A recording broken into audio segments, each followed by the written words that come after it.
anything today, let us find a good spot to make the video. So you can consider this video not just as an information video about the ReconQuest rules, but also a little briefing on what you should think about in real life. Let us first just talk a little bit about how this works in ReconQuest. When you have a child in ReconQuest, you will gain an extra follower, an extra free retainer, or an extra free hireling of a certain quality. And to determine the exact nature of your child, you will take the intelligence of the parents actually, and adjust the result on this table.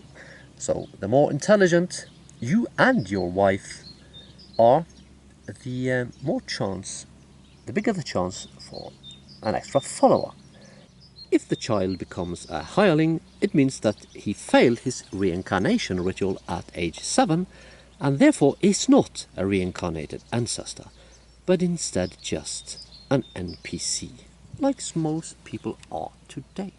The smarter you are, the more memory you have from previous lives, which is what they claimed in Greek philosophy, that intelligence or understanding is just memory. When two characters have a child, the ability scores for the child will be calculated based on the ability scores of the parents. You take the ability scores of the parents and add a 3d6 for a random result, and then you divide the result by 3 to get the ability score of the child. So if you have a very strong parent, the child is more likely to become strong. If you have a very smart parent, the child is very likely to become smart. And in this sense, you can improve your family's ability scores by selective breeding, of course. Now, that particular part would require some metagaming, and not everybody is too fond of that. But you can also just notice through gameplay whether or not the character has good stats. And some stats, of course, you can tell. You can tell if a character is strong or not. You can tell if a character is charismatic or not. So you can take this into consideration. So if you play a character that has a child or several children, and one of them is not an NPC, when your character dies, you will continue playing as your child. And of course, if you have been wise in your choice of mate, the child is more likely to have good ability scores.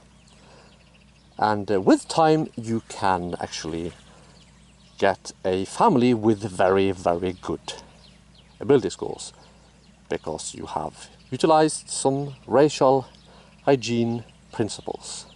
So of course, if you pick some generic NPC as your mate, your wife or husband, the character scores will of course suffer, because they don't have a very good ability scores. When a character has a child, the Game Master will roll a d20 on this table to find out exactly how this will go. Because maybe the child will join a hostile faction, or be corrupted by a dark power and become dangerous, and so forth. And also, if you let your child be raised by someone else, for example a foster parent or a wet nurse, the chance for you to have a good supportive son and or daughter until death is reduced a little bit, and there's also a chance that the child will become a good and supportive foster son or daughter for the foster parent instead. When giving birth, the mother has to test her constitution to survive childbirth. If the child is a half-breed, she must test with a +4 adjustment to the die, which makes it much more difficult to survive birth. Naturally, the child also has to test constitution to survive childbirth and to grow up to adulthood. You have information about the typical number of children that is possible for a female, and of course if you are too old you have reduced fertility, and if you grow very old you don't have fertility at all. You cannot no longer conceive. Note that the spell Birch Rune from the basic rules, which at the time might have looked a little bit odd, now in the expert rules suddenly makes sense, because the spell helps women survive childbirth more easily. Half-breeds can be produced. If you breed with a half-orc, you only will get a half-orc result.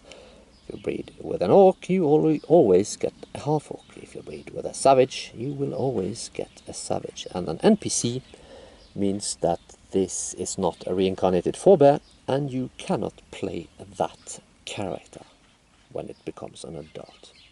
If you have no other children, it's game over. If you have a wife or a concubine who is not affectionate towards you, or if you have both a wife and concubines, there is a chance that when they have children, the child is not yours.